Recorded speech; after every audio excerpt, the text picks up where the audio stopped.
Okay, so today, guys, we're going to be eating and training like a bloodhound.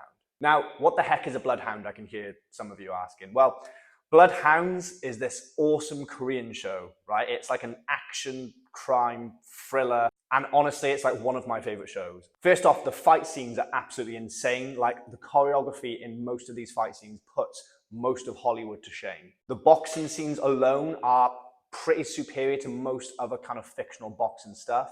And you really get the sense that these actors know how to box and have spent the time learning how to box, as opposed to us just watching kind of like stuntmen do the fight scene. Now, the show itself is kind of very dark and tragic at times. There's a lot of sad stuff that happens. There's a lot of kind of horrible stuff, quite distressing stuff. But at the same time, somehow it captures this kind of like 80s action hero Rocky feel to it, because you get these awesome training montages throughout. You get this sense of like an underdog story in both seasons. You've got Gunwoo and Woojin that are professional boxers and are amazing, yet somehow they end up in these scenarios each season where they have to overcome the odds. Like, they are outmanned, outgunned, outsized, and so they have to really basically train to overcome their adversaries. And it's just like, it's one of those shows that it leaves you feeling motivated, like I want to go work out once I've watched this show. So that's exactly what we're going to do today. We're going to try and train like a bloodhound. Now, essentially what we're going to be doing is a boxing style workout. We're going to combine how the actors would have prepared for the role, along with how the characters actually do work out within the show itself. Now, I do have a little bit of boxing experience. I've never competed in boxing. However, I have trained in boxing. So I have a slight feel for how boxing workouts tend to be. However, like a disclaimer, I'm not a pro boxer. So this is today's boxing style workout to be a bloodhound. Now, we're going to warm up with the jump rope. We're just going to do one round of 3 minutes. Now, in my experience, whenever I have trained in boxing, this is typically what we do to warm up. It doesn't have to be an intense round. You are literally just trying to get blood circulating around the body. But the jump rope is great. It kind of promotes hand-feet coordination. It gets you kind of pumped up for the session. But yeah, don't go intense on this. Some people may start with like double unders and stuff. I am literally just warming up.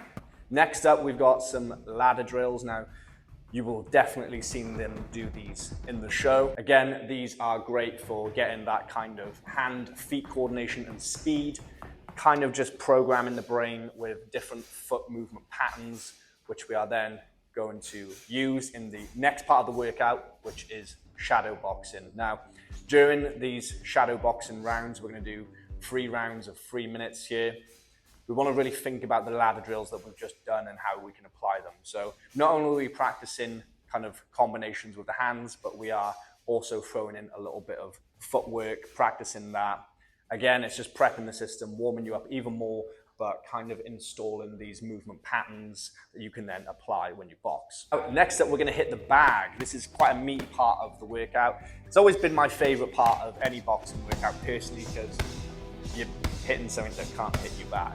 But we're going to be doing 5 rounds of 3 minutes on the bag. Again, we are going to be practicing different combinations each time. That's typically what you would do, whether this is your coach shouting out a specific combo that you're going to practice, whether you are actually practicing moving in and out of the bag, pivoting off the bag, or maybe you're going for like a more cardio-based drill. Whatever it is, usually if you go to a boxing class, the coach is going to dictate what you're working on that day.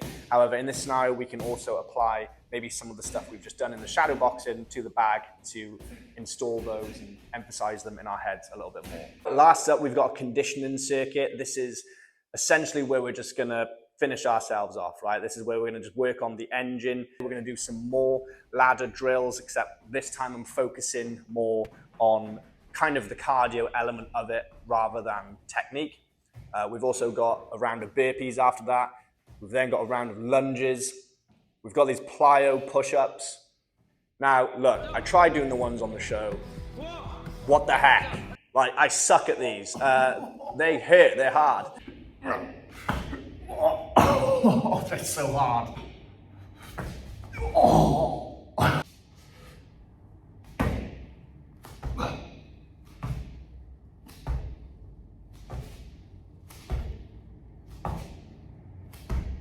Yes. So otherwise you can do this variation of plyo push-ups, which is what I've done in the past. and is, again, it's still fairly high impact on the wrists, but boxing training in itself is very tough. You can, of course, moderate these again to a low impact alternative to a plyometric push-up for those of you that maybe have sensitive wrists or you don't want to risk injury. And then we're going to go back through this circuit once more. We're going to do these 4 rounds twice, except I'm changing the ladder drills this time to a different format. Okay, so, yeah, that was really hard, to be honest. I haven't done that sort of training in a long time, as you could probably tell. My body is aching, my arms, my shoulders. I forgot how tough that is. So if you're not used to that sort of stuff, be prepared. It sucks at first. Now, this was just a workout that I could perform on my own in my gym. So it's ideal for those of you that actually aren't really interested in going to train with others and you want to train at home how a boxer would. However, obviously, if you want to actually train like a boxer, which is what these guys did in order to prepare for these roles, and obviously the characters do in the show, then you are going to want to maybe go to a club. But there are some other elements you can incorporate in this training to enhance it even more. One of those is road work, and it's so common for boxers and Thai boxers and just martial artists in general to incorporate in their training, and it's just to continue building up that cardio engine. So you don't have to go run like super long distance, just 3 to 5K would be good.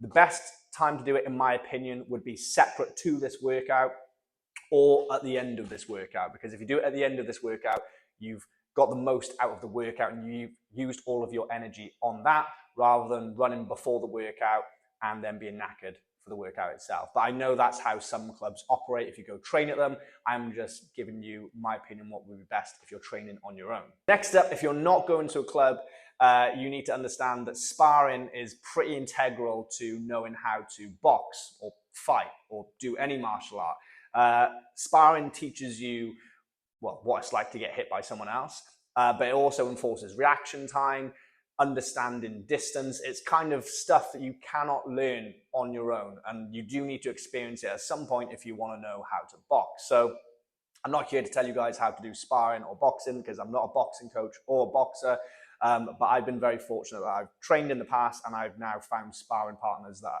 I trust and I can play with. So that's just something to think about, because obviously that's what Gunwoo and Woojin are doing. Well, I mean, they're doing more than spar on a regular basis. They're actually getting into full fist fights with criminals, but I do not recommend that part. And lastly, film yourself. That's what these actors did in order to refine their movements for the camera. They would film themselves, look back on their form and technique, and how could they then improve it to get it as close to a professional boxer as they could. And honestly, it turned out great for them. They have some of the best boxing skills I've ever seen on screen from people that are not boxers, in my opinion. Okay, so I've trained like a bloodhound, and now it's time to go eat like one. With the full squad. 오, 못하는 게 없네. 잘 살았네. 보기를 아는 애가. 됐지? 올려. 안 돼.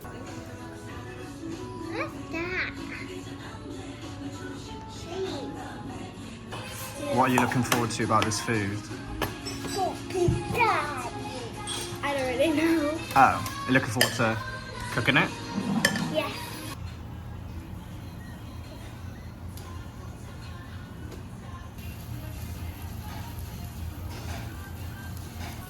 Yes, careful.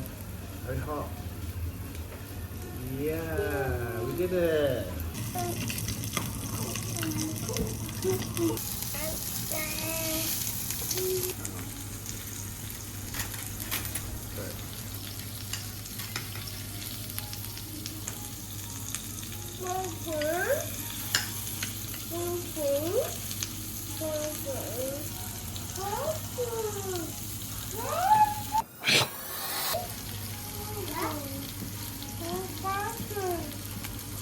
Okay, so that was basically like a day in the life of a bloodhound. Luckily for me, I didn't have to encounter any of the organized crime that Gunwoo and Woojin do, which, you know, maybe would have made this vlog even more interesting, but thank God I didn't. This is the channel where fitness meets fiction, and I tend to cover essentially like nerd culture stuff, just with a little bit of a fitness twist.